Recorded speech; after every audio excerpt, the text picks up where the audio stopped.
Hey guys, today we're going to be reviewing the 76108 Sanctum Sanctorum Showdown. It has 1,000 pieces, retailed for $100, and came out in 2018 to coincide with Avengers Infinity War. So you may notice straight off the bat that we do have a bit of a different kind of angle here today, and that's just because of how large this box is. This is a big box.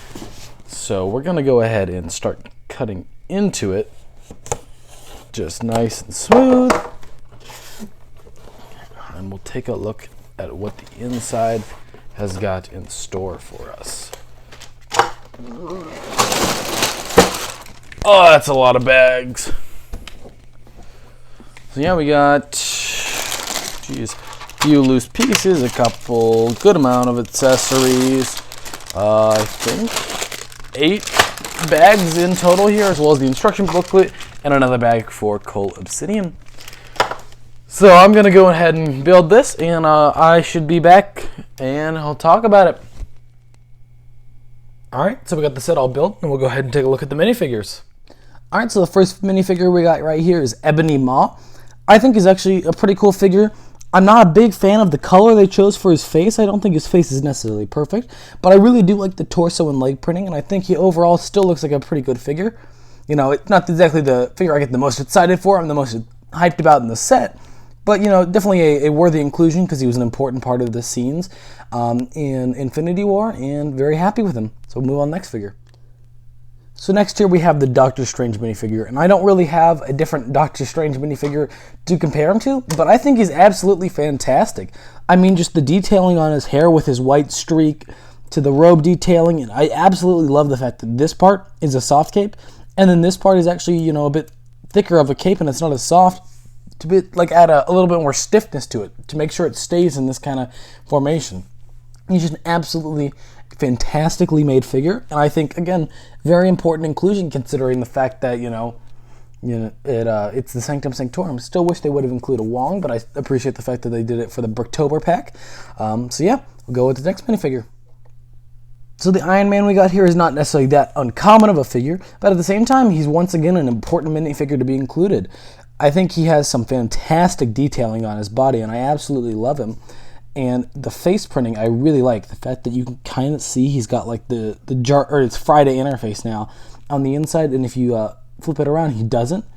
So, you know, when he's in a suit, you can kind of show that off, and it makes it really cool. And if you want to take him, the helmet off even, you can just have it be back to the normal face. So it's a really well-made figure in my opinion. The nanotech suit looks absolutely fantastic. There's some really good detailing and a lot of good texture. Very, very kind of detailed, intricate printing, and he's got some nice back printing to accompany it. And of course, I really like the arc reactor, how it looks. I think it's absolutely phenomenal. So we'll move on to the next figure. So the final figure we got right here is the Iron Spider. And I really do like this figure a lot, but I do have a couple gripes with it. One, I think his legs really should have been dual molded. You can kind of see looking on the back, or even just the side, it's really awkward to just have a lot of blue on his legs, but then the majority color of the legs to still be red. I think they should have done red for the feet, and then, the blue for the top, and had it dual molded. I think that would have just made this look 100% better. Just so much nicer.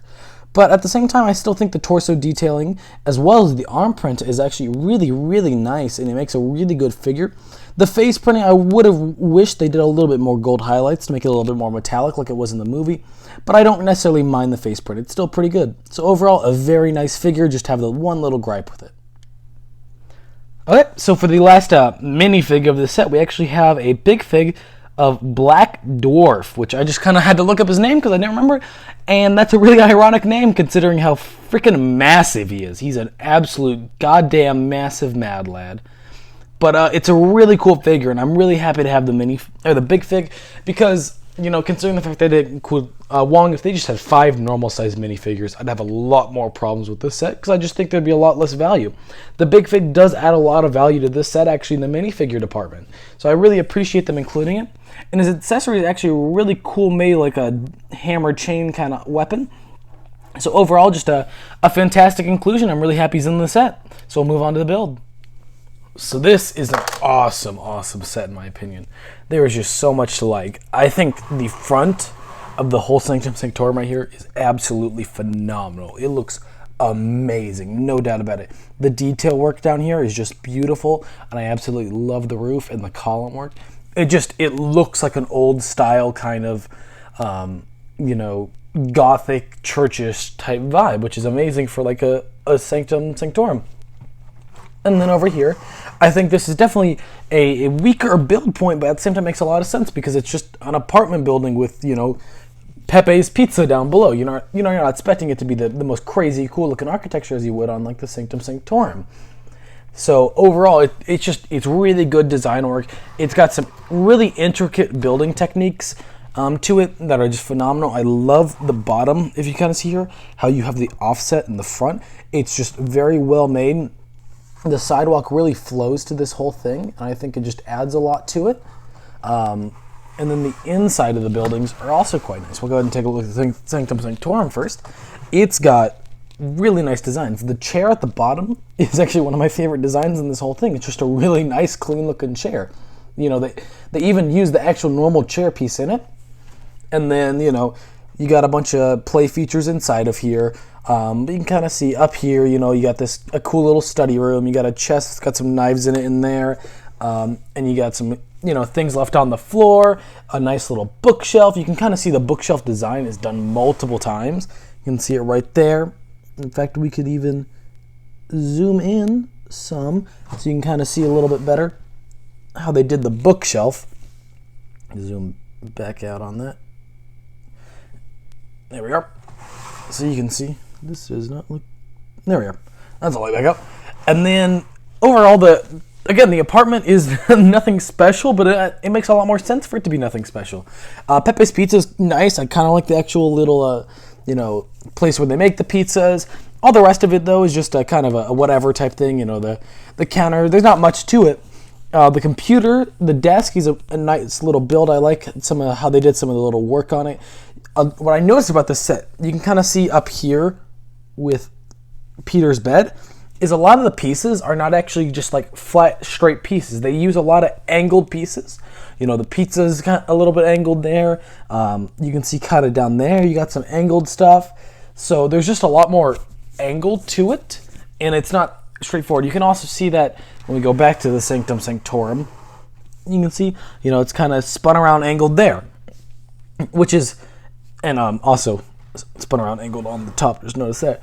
So it's interesting, though, because it definitely makes it a lot more realistic, because, you know, in life, you know, not everything's going to just be completely flat. So I think it's a cool design. So then we can go ahead and start looking at the play features. So there are a few play features in this set. I don't know where this one actually is. Oh, there it is. That one literally just knocks off the side of the building here, and it's going to reveal the time stone in there. So, you know, very simple. I don't think it's the best integrated play feature because you have to have it open to even really access it, and then, you know, you kind of got to awkwardly access it from the side. But it's still, at the same time, a really nice little play feature, and I appreciate it at the same time. Next, you got this one up here. If you take the spider web on the side and you push it down, Peter's windows on his top floor of his apartment pop off, and it's really easy to reset once again. It uses the stud holders on there, and you can kind of just pop it back in, and it holds it up. You can go as far as you want in that direction, but anywhere past the 90 degree that direction will begin to pop it off. So once again, a pretty nice little play design. If I can get it back in there. You're able to, if you consider this kind of a play design, you're able to pop the ladder down to kind of have the way to get back in. And these windows, you can push them out, but they are actually blocked by here. So, you know, if you want to recreate maybe, you know, Peter sneaking back in after a long night, you can kind of just pop these pieces off right here, open that window up, and then, you know, just place them back on so that there as an option. And then another play feature is on the bottom. If you push this all the way in, Pepe's Pizzas will pop out because there's a little thing pushing it. So you can easily, though, just pop it back in. Nice and simple. And once again, push all the way, comes popping off. And I think the bottom one on that Pepe's Pizza is the best done because it has the most, like, actual pop to it, which I think is really cool. And I'm trying to remember, I don't think there's too many more play features here. Yeah, there's obviously you have a spider wire kind of hanging off here. I legitimately do not know what this is for right here. I used it to kind of wrap this around to make it shorter. But I mean, I think it has a use. I just don't know what it is. You can push this off, which I guess it's meant to... My best guess is, say you take a minifigure like Doctor Strange, you just push him in here as though he's standing there. You can kind of do that to push him off. That's my best guess. I honestly don't know for sure. But yeah, one gripe with the build is going to be when you look at the top, I'm going to have to angle a little different. This top right here, this water tower is super jiggly. Like, it's just not very well held in there. But besides that, I really don't have a lot of gripes with this set. There's a lot of stickered pieces, which normally I'm not a big fan of stickered pieces. But I mean, in this set, I don't really mind. It just adds a lot to this set. I mean, the insides just look much more interesting when you got, the little Spidey, computer, Pete's stuff, an envelope, the different wizard designs, the front door here you can kind of see has got the 177A on it, Pepe's Pizza and the open sign, the Bleecker Street, the little spider cobweb. You can see, what does that even say? Web design classes. A cool little pun. Spider-Man, another little web. It just, in my opinion, adds so much to this set, and I think it makes it just a ton better. So yeah, we'll move on to the final verdict, though. Hello? So overall, I absolutely love this set. Everything about it, from the build to the awesome minifigures, I think just make this set an absolutely irresistible choice. If you're interested in this set whatsoever, I think the $100 price point is absolutely fantastic. And I know if you look on eBay, just like I did, you can find these sets for even cheaper. I purchased this for like $82. I didn't use a coupon, but even without a coupon, it would have been only $87. So, even though this is a 2018 set, you can still find these for a good deal online. So overall, absolutely would recommend this set. A+ in my book, one of my favorite sets I've gotten to review on this channel so far. But anyways, if you like this review a lot, make sure to let me know in the comment section down below, and I'll see you guys next time. Peace.